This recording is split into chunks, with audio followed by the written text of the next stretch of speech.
This is a Global Original Podcast. As you can hear from the echoey sound of my voice, I'm recording this from the office of your parliamentary representative. It's completely empty.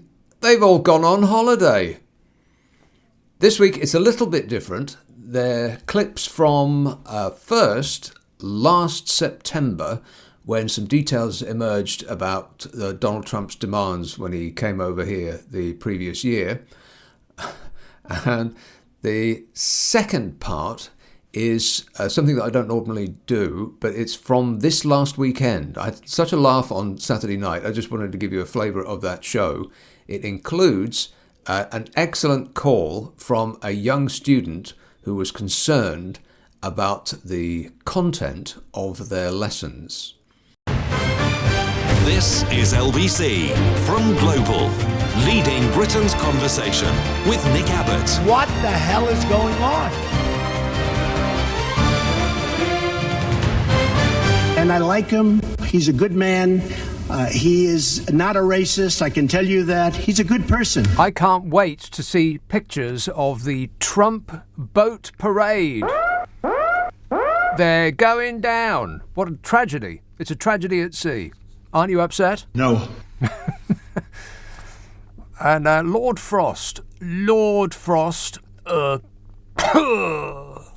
made him a lordship in order to give him a bit more gravitas. He's our negotiator with the... Ew.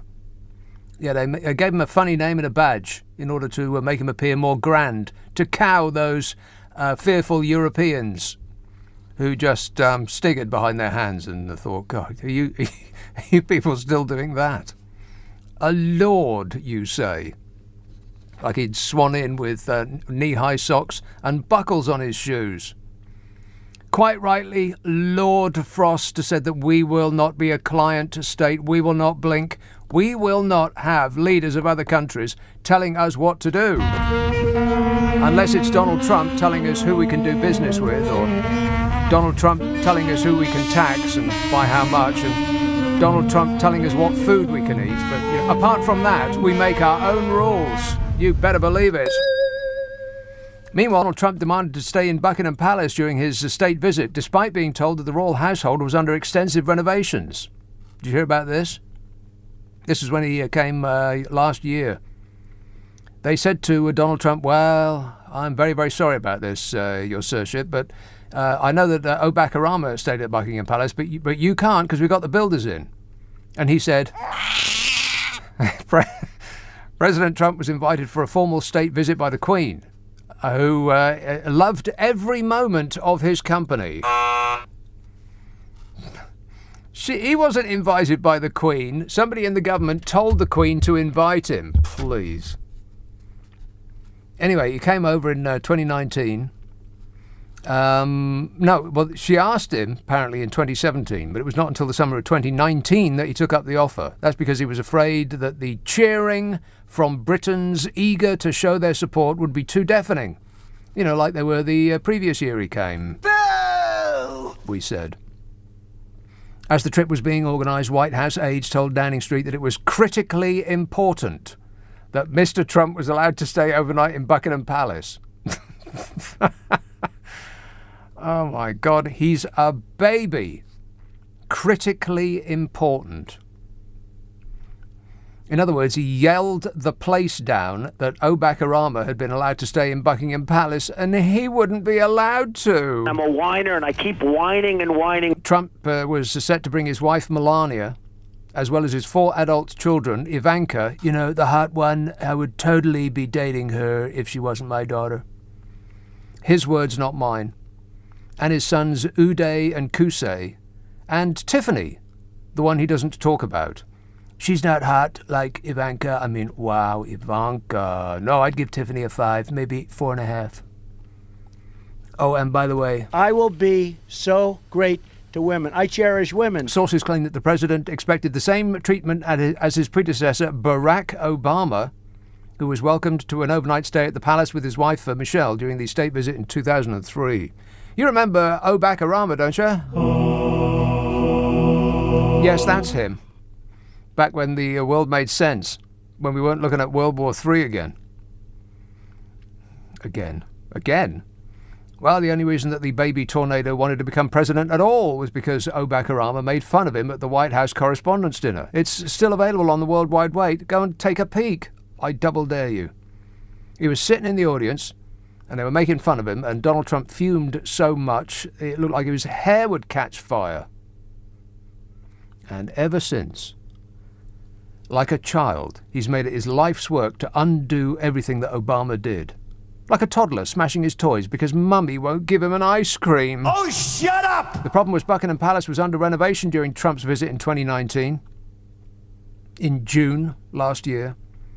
Yet Trump reportedly still demanded to stay at the palace. Stamped his little Cuban heels, he did.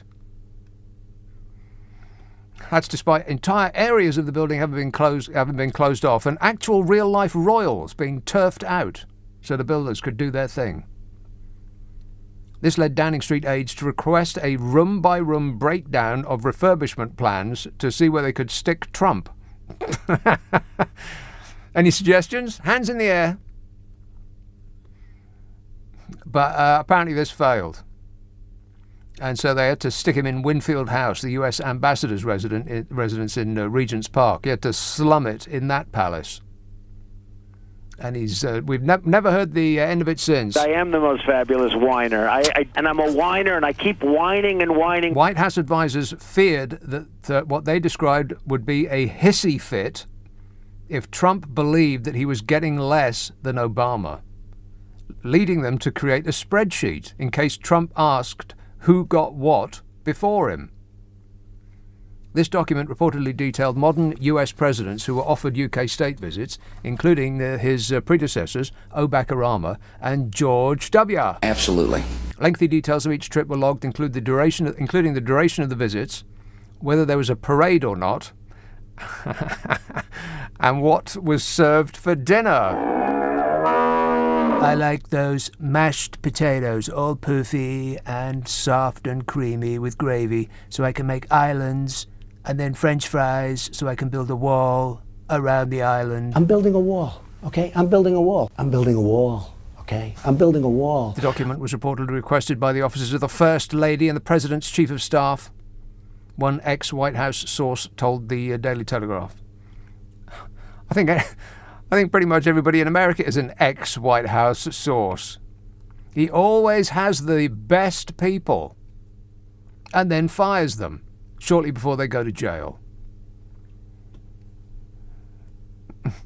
If anything went wrong, the source said he would blame the UK government. He'd engage in a really nasty way, in a way that would end up blowing the entire relationship. This is the man that we are hinging the future of this country on. Donald Trump is not a nice person. Are we out of our minds? The White House source says you've seen him have a hissy fit with Justin Trudeau, the Canadian Prime Minister, and other leaders. This guy is the most powerful man in the world. If there's any stronger evidence of the non-existence of God, present it to me. During the president's state visit, he was taken to Sandhurst, where they train British Army officers, or, as Trump calls them, losers. He was also taken to Chequers, where he sat and appeared to pose like the former Prime Minister Winston Churchill for a photograph. The image was tweeted by his press secretary Sarah Sanders, but any comparison between the leaders was rejected by the British tabloids, which is fake news. Trump, who owns 2 golf courses in Scotland, was said to be shocked at the prospect of Scotland leaving the UK. Why, you might wonder? Well, because one former White House advisor said that Trump said, but it wouldn't be the British Open, referring to the oldest golf tournament in the world that he wants to have held at his course. If Scotland leaves the UK and devolves entirely, then he wouldn't be able to hold the British Open at one of his tacky golf courses. As usual with him, it's me. With him. The one that matters is me. I'm the only one that matters. 0345 6060 973. You can text 8. Oh, and by the way, about that, we are a proud nation and we won't take instruction from any others. And, oh, I can't hear this again.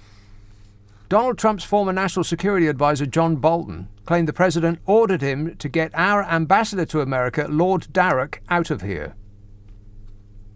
It came after Lord Darrach's disparaging but entirely correct comments about Donald Trump were leaked in July 2019. Lord Darrach claimed the Prime Minister helped force his abrupt exit from his role as Britain's most important diplomat when he was under attack from Donald Trump. In secret cables and briefing notes, Lord Darrach, our ambassador to the US, warned London that the White House was, quote, uniquely dysfunctional and that the president's career could end in disgrace. Completely correct in every respect. That's his job to tell us what the situation is over there. And Donald Trump, of course, hit the roof when he heard about that and demanded that we fire our ambassador to the United States of America.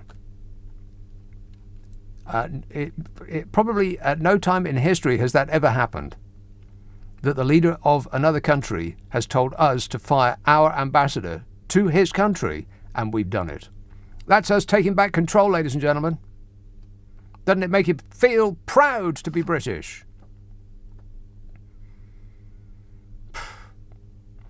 Oh, and by the way, this huge trade deal with America is off unless we agree to eat their food. The US will not sign a free trade deal with the UK. I mean, this is their latest demand. And of course, when we agree to this one, then there'll be another demand immediately following that, and then another demand immediately following that, and so on until the end of time. There is no appeasing Donald Trump. He's not a nice person. Oh, shut up! The US will not sign a free trade deal with the UK if its farmers cannot sell meat and other agricultural goods to Britain without barriers. The Trump administration's most senior trade representative has warned, which means the end of British farming. You can kiss all that goodbye. Robert Lighthizer, the US trade representative, told the American Ways and Means Committee on Monday that the Trump administration would push this off, as in, forget it, if the UK government did not accept US demands on food standards. We change our food standards to their food standards, or we get no deal.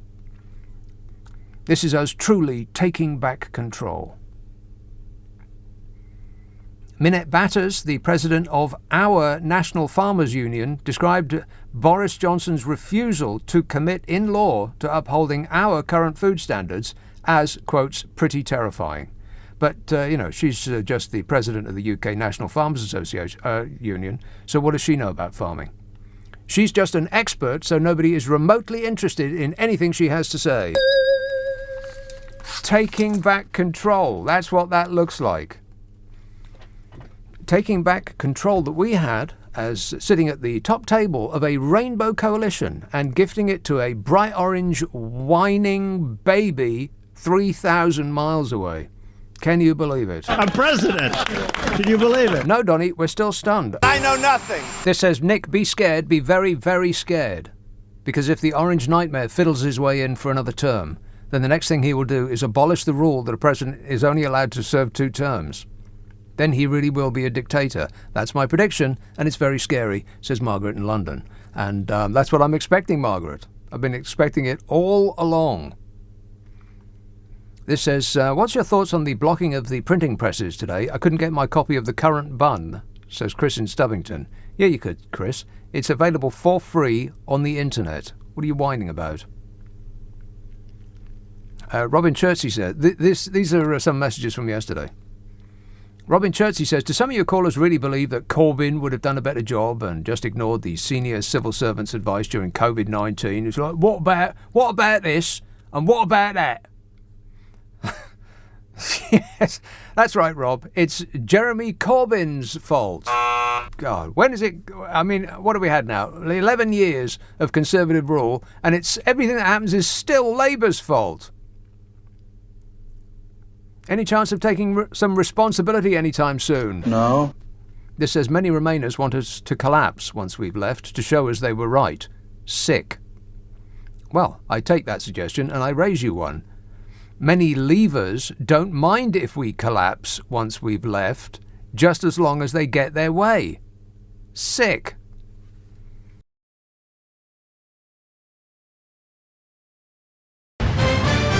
What we got here is a failure to communicate. But I'll just try and work through it anyway. Boris Johnson will make his debut appearance in Downing Street's newly completed White House-style press briefing room next week as the PM prepares to unveil a new government coronavirus slogan. We're going to get a new slogan. What will it be? Something with 3 parts, perhaps. How about "Don't blame me," or "Doing my best," or "No protest allowed"? Something like that. Any thoughts, Bodger? No. Downing Street has confirmed the work on its £2.6 million media room in number 9 has now been completed, and it looks £1,000 tops. 40 quid for the paint, 500 for the lectern, and the rest on bits of coloured cloth on a stick. Very patriotic, bits of coloured cloth on a stick. We lead the world in bits of coloured cloth on a stick. You only know that you are dealing with a regime that is truly patriotic when they surround themselves with bits of cloth on a stick, and anyone who says otherwise is an enemy of the people. Mr. Johnson will use the room for the first time on Monday as he hosts a press conference to update the nation on how fantastically he has performed during this pandemic, better than any other country if you don't count the dead or the collapsed economy. After the inaugural address, the 2.6... Seriously, how did they spend £2.6 million on that room? Explain that to me, I double dare you. How? After the inaugural address... That's a bit too posh, really, for him, isn't it? There's no way that he could do an address. He could just bumble his way through, you know, ruffle his hair. Puh! Do that. Address, it's a bit too, I don't know, formal. I'd like to see him in a dress. Just come to think of it, I would actually like to see Boris Johnson in a dress. Hands up, who's with me? Let me count. Everyone! Go on, Bodger, give it a go. After the inaugural address, the £2.6 million room... OK, I'm stuck on there. How does it cost £2.6 million? How? I would like to know. Any thoughts? £2.6 million. How do you spend £2.6 million on one room that's not lined in gold? How is that possible? I think they did. I think they spent that much just in order to gaslight the nurses. We will announce the cost of one room from which to disseminate propaganda at the same moment that we refuse a pay rise for the nurses. I bet they wake up laughing. How much can we get away with today? The inaugural address from the £2.6 million room will then be used to host all future government press briefings, which will be conducted in the manner of a Donald Trump press briefing, wherein a spokesmodel, who does not work for the government, but answers to the Tory party, will attack journalists for asking questions that are unhelpful to the regime. Like to punch him in the face. I think that's number 3 on the guide to how to be an authoritarian. Politicise the civil service. It's right after attack the press and squash dissent. Everybody on the radio used to speak like that, and it was Roger Scott's fault. Thanks a lot, Rog. See what you've done? Decades of people on the radio just saying, yes. So the stay alert, control the virus, save lives slogan, that's been ditched. Apparently we know what the new one is going to be. Have you heard? The new slogan to replace stay alert, control the virus, save lives, which trips off the tongue like a brick, is, you be the judge. I've decided already. The new slogan is, let's take this next step safely. Isn't that catchy? No. Labour previously branded the high-tech refurbishment in number 9 Downing Street a vanity project. Whoa, steady on there, Keir Starmer. Sounding very much like the opposition there. I think you meant to say, I agree with Boris. Lovely drapes. They're not drapes. They're not drapes, they're a flag. Well, you want to unfurl them? Show 'em off. So in March, it was stay home, protect the NHS, save lives. And then in May, it was stay alert, control the virus, save lives. And then it was save lives because we're not doing such a great job. And then it was hands, face, space. And now it's face, space, boompsie-daisy. Or something like that. But anyway, the new slogan's going to be released on Monday. Exciting, no? No. 0345 6060 973. Text 84850. Email nick@lbc.co.uk. And if you're on Twitter, it's @LBC. Let's take a call in the environs of Bolton. Hello, Nick. Yes, John. Hello, Nick. How are you? I'm great, mate. Are you Great. speaking Great. from the smallest room in the house? I'm speaking from the toilet. Yeah, like I said. Any sorry chance about that. any chance in you exiting the toilet if you're decent? Yes, I'll leave the toilet right Yes, now. leave the toilet right now. There he Open is, the door. emerging from the toilet. I'm into Yes. Nick, do you remember when you was working for, can I name radio stations on here without being arrested or something? Well, was it Capital? It was... Don't say it, let me guess. He said it, just blurted it out. He couldn't help himself. It was in him and it had to come out. Yeah, well, I do recall it, yes. Yeah, well, I remember you trying to ring up Robbie Vincent. Right. Do you remember? No. Who? Why would I want to talk about that here? Why would you put him through? 0345. You're doing very badly so far, if you don't mind me saying so. Awful. 0345 6060. Unless that constitutes bullying, in which case I restate my case, because we're all about the bullying now. Just taking a Pretty Patel's cue. I didn't mean it, Mum. Let's have a call in Oldbury, and it's a bloke called Ranjit. Which room of the house are you in, Ranjit? I'm in my office at work. Oh, well, thank God for that. Go ahead. Yeah, I can go into the bathroom if you want. Just moving the furniture. Please carry on. Okay. Right, you know when you're going to ask the leader, Boris Johnson, how come it costs so much and this, that and the other? Yes. How come it costs so much? Yeah. Wait a minute. He's going to have the answer and blame one person, Dominic Cummings. Yeah. No, he's not going to blame Dominic Cummings. He's going to blame Jeremy Corbyn. Everything is still his fault. Bloomin' Jeremy Corbyn with his weird beard. Well, if you want to go back to Jeremy Corbyn, Jeremy Corbyn's to blame for everything for the last 11 years. Yes, that's right. Yeah, If only we hadn't suffered through 11 years of a Labour government under the disastrous premiership of Jeremy Corbyn, then we wouldn't be in this mess. Yeah, and the thing is, Boris Johnson has got the biggest get-out-of-jail card, which was the pandemic. He can hide... I had no idea where that was going. The biggest get-out-of-jail card. The briefest of pauses there had me on the edge of my seat. Well, that's all the drama, isn't it? Because he's going to be bearing all the bad news with Dominic Cummings and say, right, it was him and he was in cahoot with Jeremy Corbyn. In cahoots? Cahoots, yeah, with Jeremy Corbyn. Isn't that in India? I don't know if it's in India, mate. I don't know where it is. Yeah, I think it is, yeah. I think I trekked through there one year. Yeah. And then that's where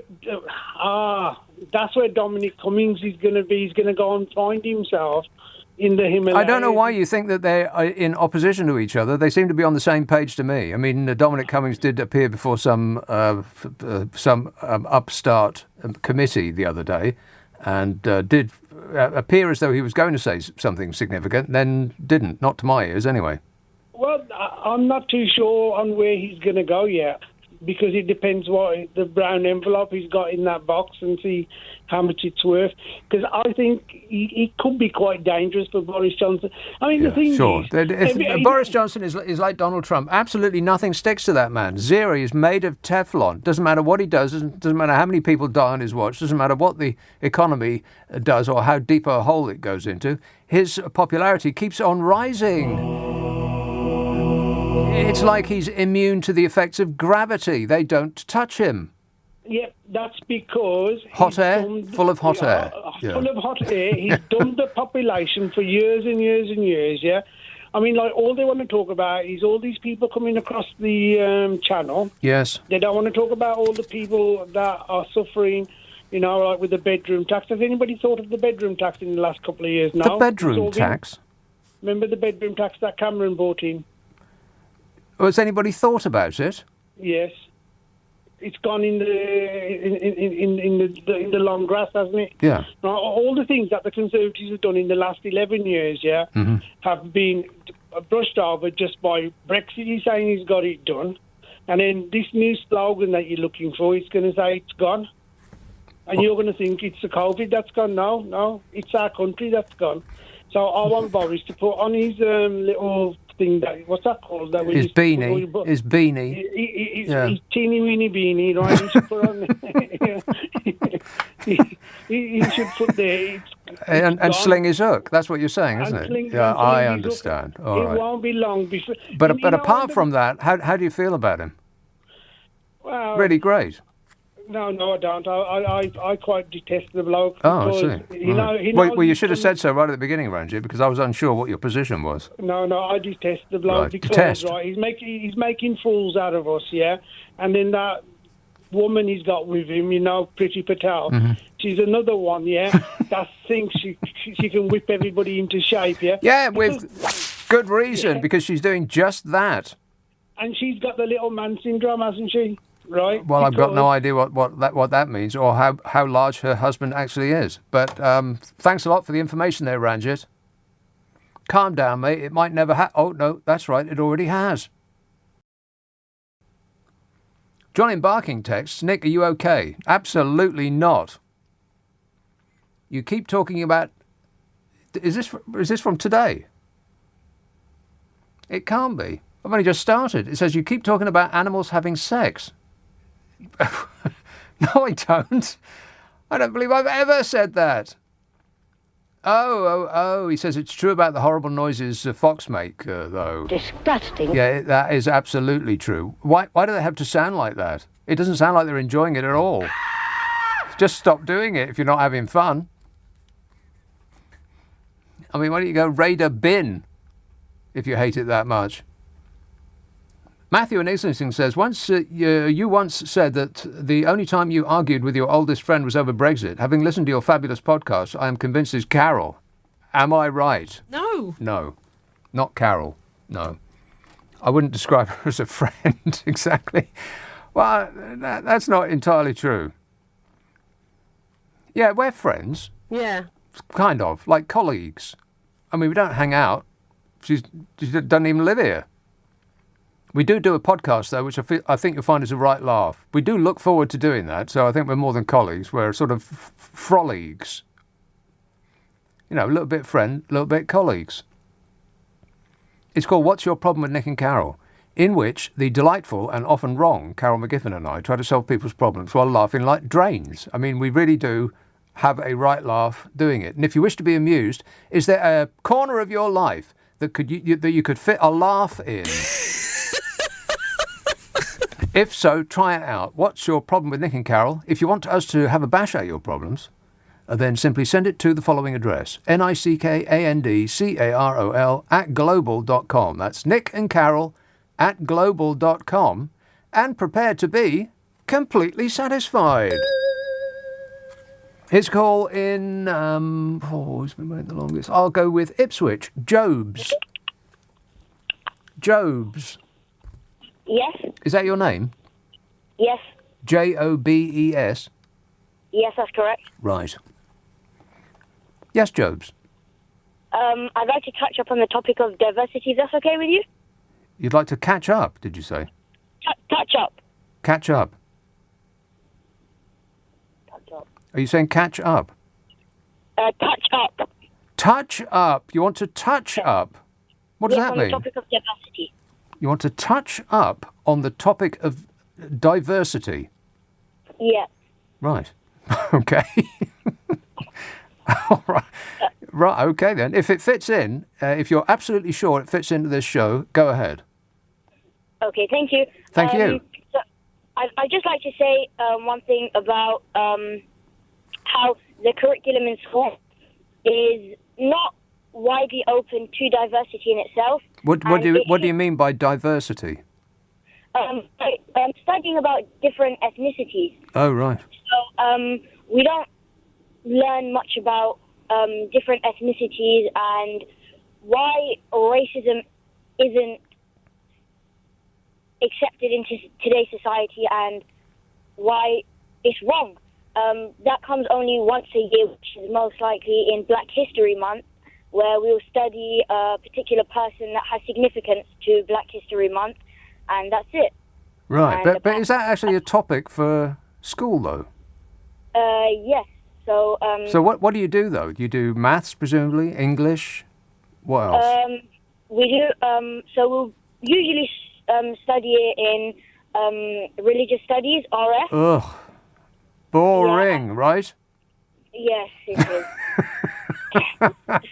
And we'll also study it in maybe we'll go on about it in history as well. Yeah. And maybe study it in I mean, talk about boring. History, that's the absolute worst, am I right? Couldn't agree with you more. Yeah, it's just a bunch of names and dates. Who cares? Thank you very much. See, we're on the same page here. Right, which subject do you like the best? English, I'll probably say I like maths in it. Which one? Maths. Maths? Yeah. Ugh, I bet you don't know anything about maths.